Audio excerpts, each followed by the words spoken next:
unfinished business. Transparency policy for elected officials. The recommendation that council receive this report and approve the attached policy. Moved by Councillor Dupel, seconded by Councillor Murphy. Discussion. In favor? I'm sorry, Councillor Clement. I want to thank the clerk for her work on this. And I had a question. Is this work from a template or from research that you did by comparing this type of policy with other cities? There are no such policies in any other cities. What I did was I did a lot of research in terms of the best practices in transparency in various organizations internationally, best practices in citizen engagement, and there are 4 to 5 different standards, and we, with this policy, cut across 2 or 3 of them up to various levels. So it is citizen engagement, transparency, so forth. Thank you. I wanted to say this before I have another question for the clerk. This concept is good.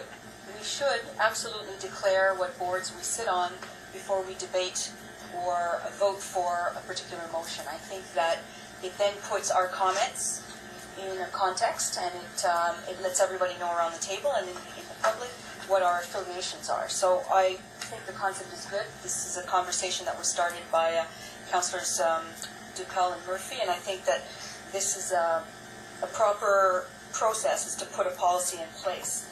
The question I have is around the complaint piece. So we understand that when you have a policy in place, you then have a complaint process. And the policy suggests that complaints shall be submitted to the mayor or the CAO. And then there's a process as to it being discussed in camera. And I'm wondering who under this policy can make complaints? Is it the public at large, or is it just council members? So if the public is watching a council meeting and they would like their council rep to declare their affiliation with a certain board, what's their recourse? My understanding when it was written was that it was for councillors. This said, if council so wishes to widen it to allow for that type of interpretation, I see no problem with it. When I read the policy, it's not clear to me who that is when we read that section. So if we can have a further discussion as to who this should apply to. My understanding too, Ms. Finn, was that it was to be applied internally, but in reading it, I realize that the public may have an interest as well in this type of policy, and may have an interest in councillors declaring a conflict of interest. So you might need some clarity around who can make a complaint and who can access this policy. Then the issue is, if the public can make a complaint and we deal with that in camera, there's a bit of an issue, because then the public doesn't get to see what the outcome is of their complaint. So this is something I raise as an issue, but I think this is a very good process, a very good policy to put in place, and I think that I agree with the concept. I also had a question about discipline. We talked about the discipline would be a reprimand. There might be more detail around what that means. Well, in my mind, is the emphasis shall be on educating the member on the principles of transparency and their importance. It really is on education and promoting the concepts of transparency, community engagement, and that type. I don't think that in this perspective, because we are not talking at any point about someone who is in a conflict of interest. There is no concept of conflict of interest in this. This is beyond the whole conflict of interest question. This is purely in terms of transparency, broader understanding, community engagement, making the information out there and available and more understandable to people. So, a reprimand, that is really, when we get down to that point, an absolute, I'm assuming, would be repetitive misunderstanding of the policy. I understand that through you, Mr. Mayor, that the policy is to educate council members around the issue as well. But the last line does say council may by majority vote in camera reprimand the member. So that part the policy ends on that note. So I had a question as to what that could mean. That is more or less the type of thing that we do already have within the procedural bylaw. So it is a possibility in extreme situations that a council can reprimand a member. It is just taking that same idea within it. So it's not creating anything new. It's just putting it in one place. So I would support this type of policy, but I would support it if we can have some further discussion on who can make a complaint, so that there's some clarity around that. Well, if council wishes, there could be a modification right in section 4. So complaint shall be submitted, and there you could add what you wish, if someone wishes to change it. I think we need to have further discussion around who that should be. Okay. Because that's actually quite a serious discussion as to whether we limit it to ourselves or the public. So I'm interested in hearing what my other colleagues have to say before I rush forward and make a motion on this. The concept, though, is good. So I'm certainly prepared to support a policy like this. And I like the bones of it. It's just that piece, and as to whether we're extending it to the public. The other thing I just want to mention is that we have to understand as councillors that even if we were to put this policy in place, that doesn't guarantee that we're not in a conflict of interest situation under the municipal legislation. So this is a good piece, but that municipal legislation is still there, and the public can still call on their councillors and call out conflict of interest under that legislation as well. Thank you. Councillor Duppel, followed by Councillor Sampson, please. Thank you, Mr. Mayor, through you. I would also like to thank the clerk for the work that she put into the document that's before us this evening. I think that we've done lots of homework regarding this transparency and how it needs to be brought to the table at this level. We've gotten a legal opinion, and the legal opinion clearly said that this was certainly something we can do.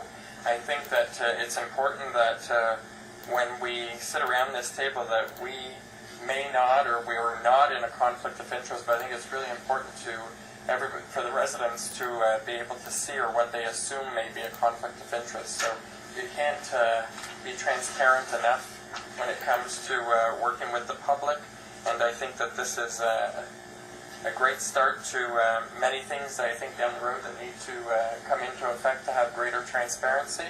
So I would encourage my colleagues to support this evening. Thank you. Thank you. Councillor Sampson, followed by Councillor McDonald.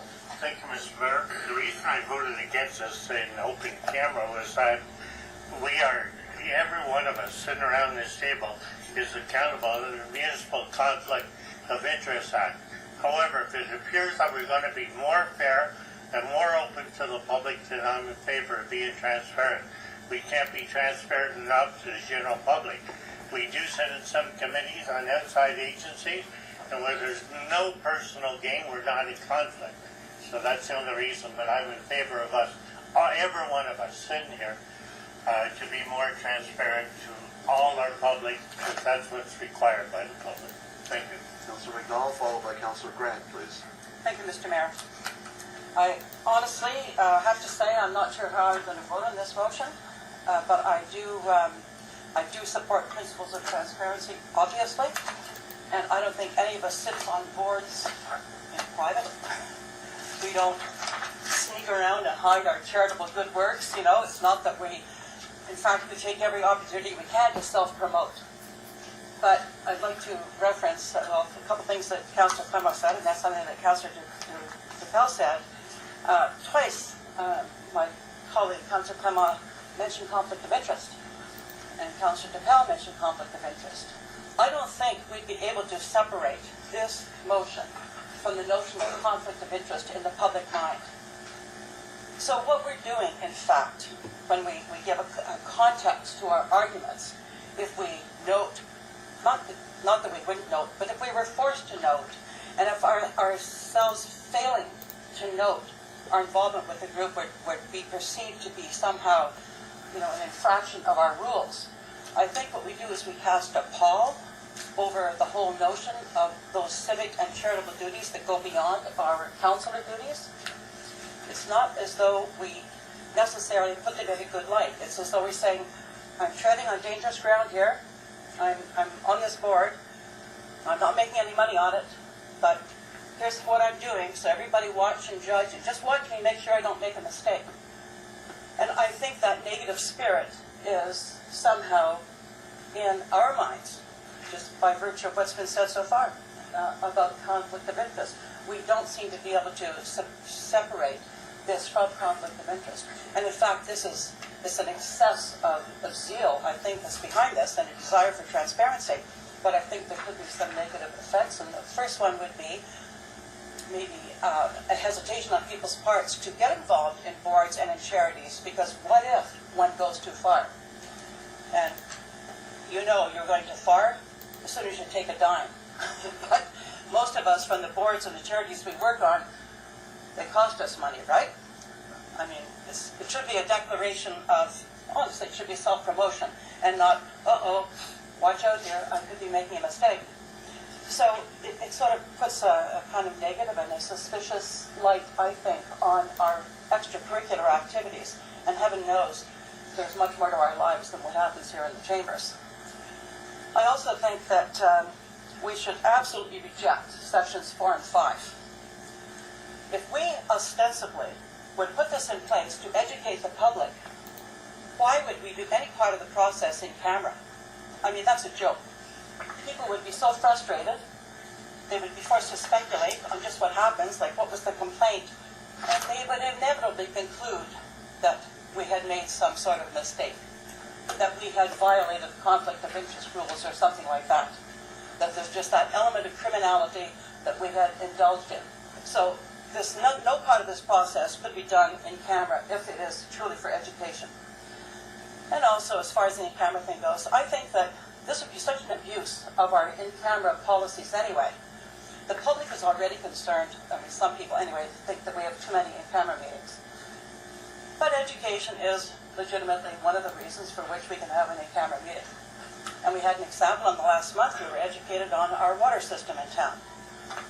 And at the time I wondered why that should have to be in camera, and I think maybe it was so our own ignorance wouldn't be exposed, that people would have more confidence in us if they knew how little we did know, maybe, you know? So it's legitimate to do education in camera. But that we would field a complaint about any one of us in camera or in any way, if we were to commit a crime, that would not be a legitimate matter for us to discuss. So our personal behaviors, not about something wrong we did, but about something right that we did, but that we failed to disclose, could be matter of censure by this group. Walk away, my fellow councillors. We don't want to do this in an era when, as this motion says, we're in a transition and a renewal phase. This is taking us into the twilight zone, and I don't think you can establish collegiality if we're going to be looking over our backs and discussing each other's behavior to the point of imposing censure in an in-camera meeting. It's like a kangaroo court. With all due respect, I have to say that that's what it comes across as to me. So I guess I wasn't sure how I was going to vote, but I'm interested to hear what the rest of you say. And if you can somehow make me think that this isn't tied up in the public's mind with conflict of interest, which obviously we don't even have straight yet, then I think we're in trouble. Thank you, Mr. Mayor. Councillor Grant, followed by Councillor Rivette, please. Thank you, Mr. Mayor. I have no problem with the policy as it's written, even the complaint, talk about complaints, it doesn't identify who, and that makes it open. So if I'm Joe Public sitting and watching a meeting, and I feel a complaint has to be registered, I can register it, and it says who you do it. It's yourself, Mr. Mayor, or the CAO. To me, the process is fine right the way it is. And I think it's going to help councillors, because sometimes when you come on council first, you don't know what the heck the conflict of interest is. And we have that policy, and we do an orientation on it. And this is going to help further understand that what's the next step? I'm declaring I'm on a board, and I'm lobbying for the board, say for during budget time.